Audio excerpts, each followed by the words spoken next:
a kicked-in door, a neighborhood in shock, and a local law enforcement community devastated after one of their own is gunned down inside her own home. Former Orange County Sheriff's Office sergeant charged with first-degree murder. Investigators say Anthony Shea shot and killed his wife, who was a lieutenant, and then tried to make it look like a... As we come on the air here this midday with breaking news out of Fort Worth, the police department announcing the firing of veteran officer William Martin. Martin has been the subject of controversy after he shot another driver following an altercation back in September. Martin was off duty at the time, but he told investigators he felt threatened when he got out of his car and then shot the man who survived. Martin also made headlines back in 2016 after he was accused of using excessive force during the arrest of Jacqueline Craig. Local activists have been calling for his dismissal for quite some time now. Martin has been on leave since the September shooting. He had been with the department for 19 years.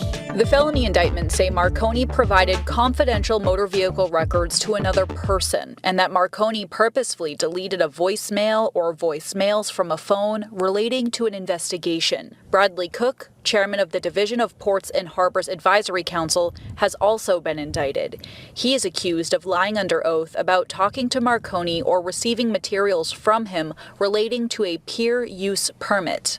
No one from the Attorney General's office was available to further discuss the specifics of these indictments or the criminal investigation. Yesterday, Supreme Court Justice Anna Barbara Hans Marconi was indicted for attempting to interfere with the investigation into her husband. Every criminal offense that we investigate is serious. What we do is we take complaints against government officials. We investigate them. Those indictments say she told the governor the criminal investigation into Marconi had no merit and to use his influence on the investigation so she could get back to work. Hans Marconi is also accused of trying to solicit Pease Development Authority Chair Steve Dupree. The governor called the justice's indictment very serious. But in New Hampshire, we hold folks to a very high standard, and I think that's the what the people demand and absolutely what they deserve. Sergeant Monica Mosley was also a mother and a grandmother. Good afternoon to you, everyone. We're also streaming live on CBS News Philadelphia. I'm Natasha Brown. And I'm Siafa Lewis. Police say it was a home invasion, and now they're searching for answers. CBS News Philadelphia reporter Josh Sanders joins us from Bridgeton with more. Josh, what can you tell us right now? Hey, good afternoon, guys. Good to be with you. Yeah, this community is heartbroken right now, and neighbors are asking how could this have happened. While police have released information, they have yet to say if the detective was a target or if this was random. I'm devastated. I lost a good friend. Friends of 51-year-old Monica Mosley are heartbroken. It just hurts. It hurts. I don't know what else to say. Bridgeton police responded to Sergeant Mosley's home on the 600 block of Buckshottam Road around 10:30 Tuesday night after reports of multiple people kicking in Mosley's front door. They found her inside bleeding from a gunshot wound. She died on scene. She was just a gentle person inside and out, and her smile, I'm gonna miss her having fun. Gary Walker Jr. says he grew up with Mosley. His sister lives next door and made the call to police. She heard some loud noise, and she went to go call her name, and she didn't get no response. Diane Sapp lives on the other side of Mosley and saw her nearly every day. I was like, this is not normal. Then once I saw the yellow tape, I knew. I said, somebody done passed away. Mosley was a detective for the Cumberland County Prosecutor's Office, serving in multiple departments, including the Special Victims Unit and Internal Affairs. In a statement, Bridgeton Police Chief Michael Guy Mary says in part, all of law enforcement feels the loss deeply, but our hearts go out to her family. It's truly devastating. Please pray for the family, pray for their family, and pray for this county. We're told by New Jersey state investigators that they do have a person in custody for questioning who was being treated for a gunshot wound at Cooper University Hospital in Camden. Police have not identified a suspect and no arrests have been made. Good morning. Welcome to the Bad Apple Report.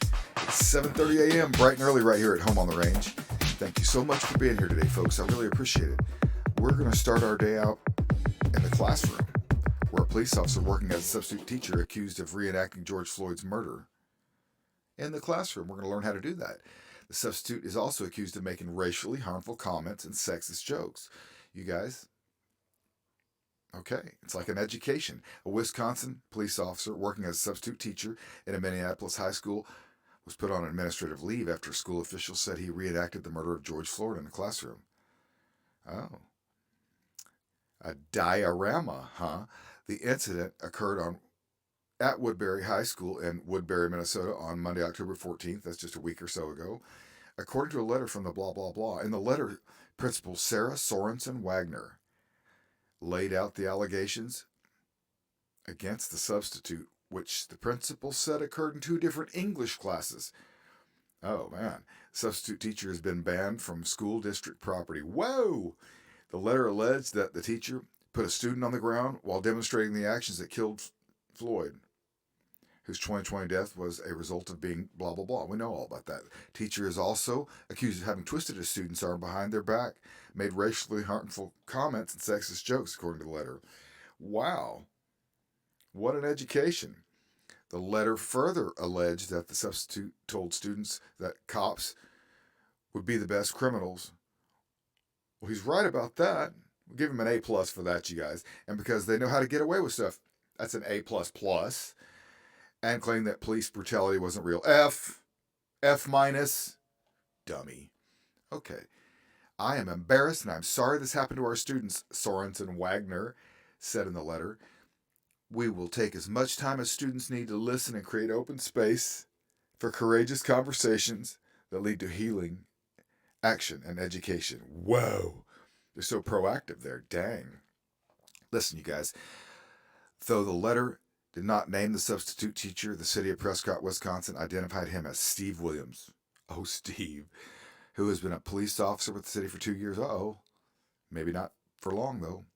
The city said he's been placed on administrative leave and that it was conducting an internal investigation while also allowing the Woodbury Police Department to investigate. City of Prescott, the Prescott Police Department find the current allegations, if true, made against Mr. Williams very disturbing. Yes, they are. Reprehensible and in no way condone his actions. Well, comedy went wrong. Either that or he's just a knucklehead bad apple. Both, possibly. Okay. Thanks for being here, folks. On with the show. He is being charged with first-degree murder. He's being held here at the Orange County Jail on no bond. And just what a tragedy this has to be for the Orange County Sheriff's Office. I want you to take a look at your screen. This is him, Anthony Shea, a former Orange County Sheriff's Office sergeant. OCSO says he resigned earlier this year because of allegations that he was having sex while on duty and with someone other than his wife. His estranged wife, Ellie Shea, was also an OCSO lieutenant, and he is accused of shooting her to death. The sheriff's office tells us it happened Monday on El Prado Avenue. At the time, deputies said the call appeared to be a suicide involving Ellie. According to the arrest affidavit, when first responders arrived, Anthony was actively providing CPR to Ellie. She was then rushed to the hospital where she was pronounced dead. Anthony told deputies he went to the store to get food and was only gone for 30 minutes. He said when he came back home, he found her with a gunshot wound and a firearm lying on her chest. Anthony told deputies they had been fighting the past few days because he cheated on her. He mentioned the investigation at work and how embarrassing it was, then told deputies Ellie said, quote, "Tony, I can't handle it anymore," the night before she was found dead. Now, Sheriff John Mina says this has been a very tough week for them. They have been experiencing feelings of shock and grief and guilt. Oh, how the mighty have fallen. The mighty stupid knucklehead Georgetown County Detention officer arrested, fired after alleged sexual relations with an inmate. Well, big trouble for you, buddy. An officer in the Georgetown County Detention Center has been fired after he allegedly had sexual relations with an inmate. Okay, Georgetown County Sheriff's Office said 38-year-old Peter Sawyer is charged with sexual misconduct and misconduct in office after an investigation that also involved the South Carolina State Law Enforcement Division. Warrants obtained, blah, blah, blah news.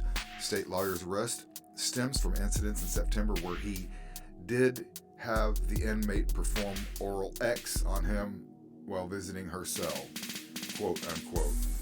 Documents also state Sawyer's body camera was not activated during the encounter. The inmate also corroborated the allegations in her own testimony. According to warrants, online records show Sawyer was booked in the Georgetown County Detention Center Friday evening, and there he is. He's not proud. Okay. First of all, let's start with today's decision. Not an easy one. The day it becomes easy to terminate an employee is the day I need to find another job. Some cases may be more clear-cut than others, but it's never an easy decision. When you learned about this latest incident, take me back to that moment. What went through your mind? Well, first I was just notified that we had a shooting that involved an officer.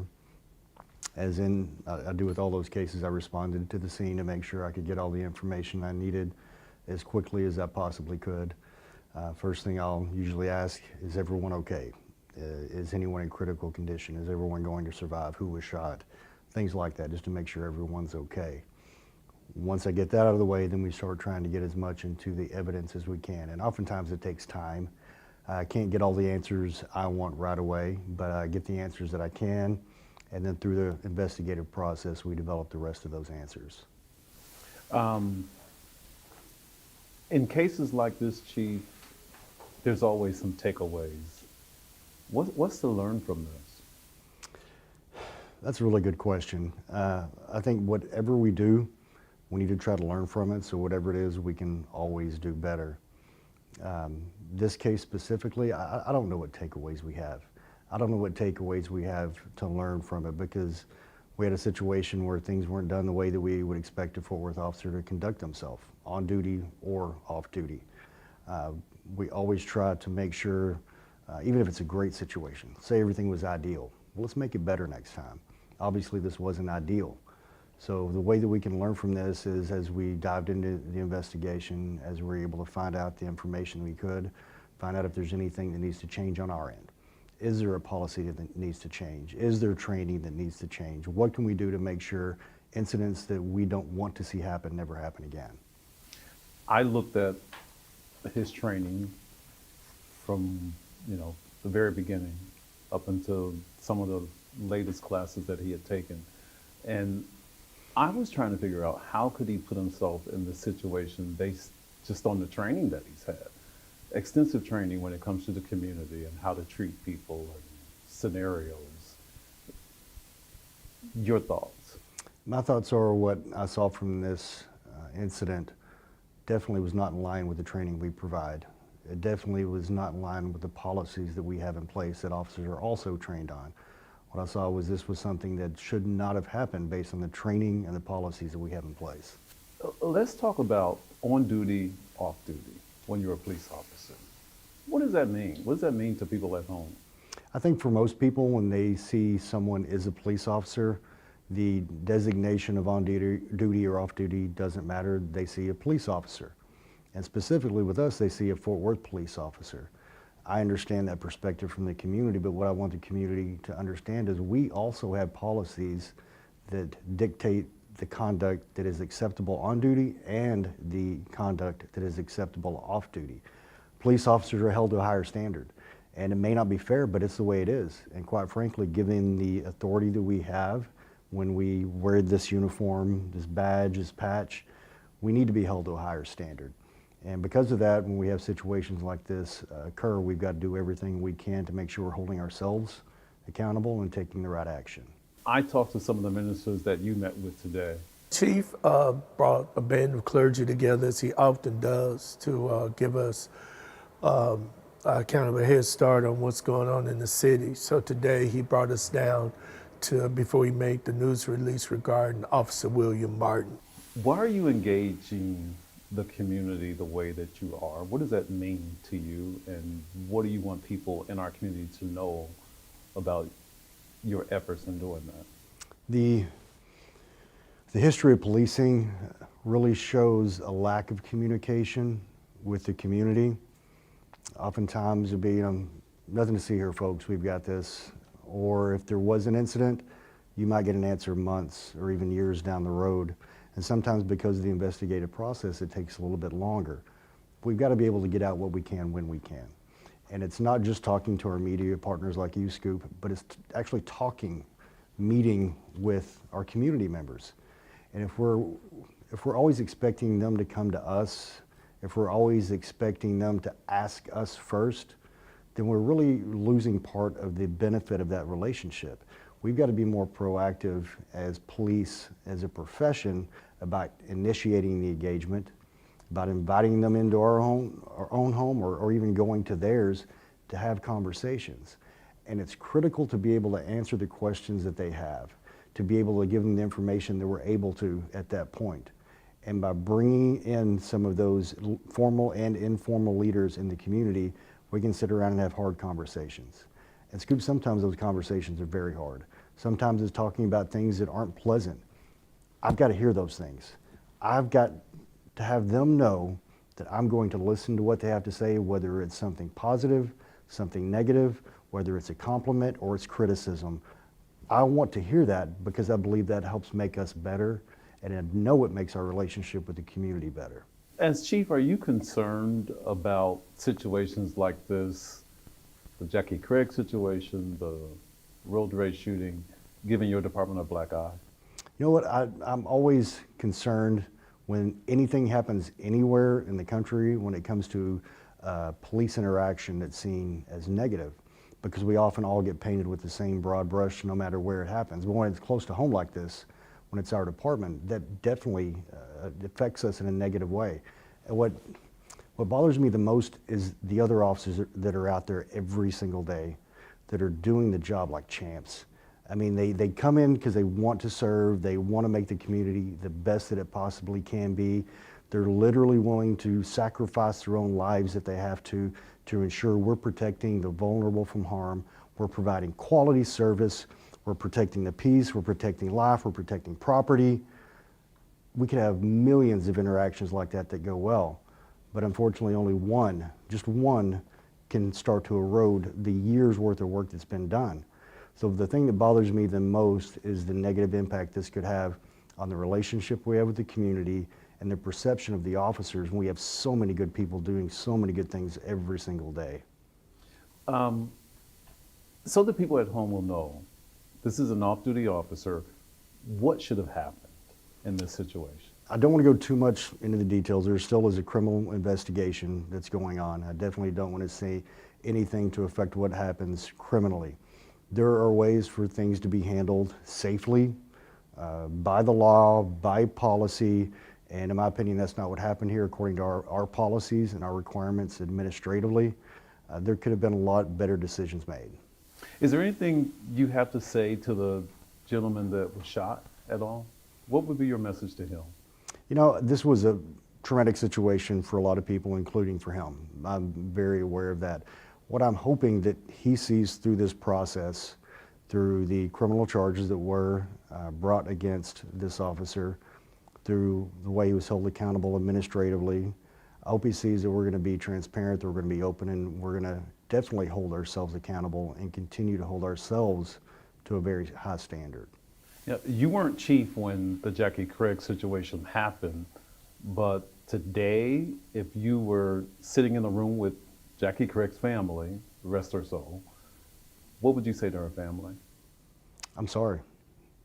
This was a forward police officer. This is not representative of everyone in our department, but he was wearing a badge much like this one, patch like this, and to a lot of people, that's all they see. They don't see the face, they don't see the person, and that's not knocking the public's perception even. They see an authority figure. They see a police officer. And I'd say I'm sorry because that person, to them, in some ways, represented the entire department. And I would hope they know that's not necessarily the case.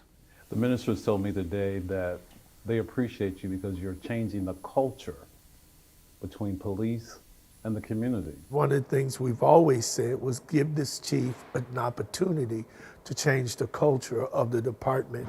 And he's proven to our community, to our village, that he's willing to do that. That's not an easy job. I hope they know how much I appreciate them because it is a team effort. It's not anything that any of us, including me, could ever do on our own. It's something that requires everyone. It requires every team member in the Fort Worth PD family that comes and shows by every interaction that the community can trust us, that we want to have that relationship with them. Every interaction is a chance to change the narrative, and we have officers doing that every single day, finding ways to engage with the community in a non-law enforcement way, just to connect as human beings. And culture takes time. You can't turn a ship immediately. What I will say is Chief Krause, prior to me, was doing a great job with the way he was engaging with the community. And we have a history of community engagement with chiefs and officers for decades. What I'm seeing now with officers is they want to be engaged. They want to be a part of the community, not just because it's their job and they're assigned there, but because they care about the people who live in those communities. What do you say to your new recruits? Is there something that you say to all new recruits, especially so that, I don't know, you're not sitting doing an interview about them? One of the things I say to every group, either in the graduation ceremony or when meeting with them at the academy, everybody wants to know what the chief expects of them. And I tell them I expect their best, and I expect it every single day. Now, I know not everybody has 100% every day. Sometimes we're tired. Sometimes we've got things going on that are maybe bringing us down a little bit. But I expect 100% of what they got, and I expect if they're not okay that they step up and say they're not okay. And we do whatever we can to help them out. We do whatever we can to give them some time off if they need it. But I want them to know it's not just when the chief's around. It's not just when a supervisor or a sergeant is watching. I expect their best every single day. After this happened, this latest road rage shooting happened, there were people who were upset that the officer was pulled off the street but still getting paid. A lot of the community confused why. Can you break that down for us? Absolutely. There's different processes along any administrative investigation process where we have to follow certain rules, certain policies, certain procedures that have been put in place. And there is one that specifically says if an officer has been indicted or charged in a criminal complaint for a misdemeanor, then we can cut off the money. Then they can be suspended without pay, but until that happens, we're not able to. That had not happened. Yes, he was arrested. Yes, he was booked in on the charge, but there is no indictment yet on that charge. So according to the law, I was not able to do it until that happened. There was at one point, you did take away his police powers. Yes, sir. Can you break that down? Yes, that was called restricted duty.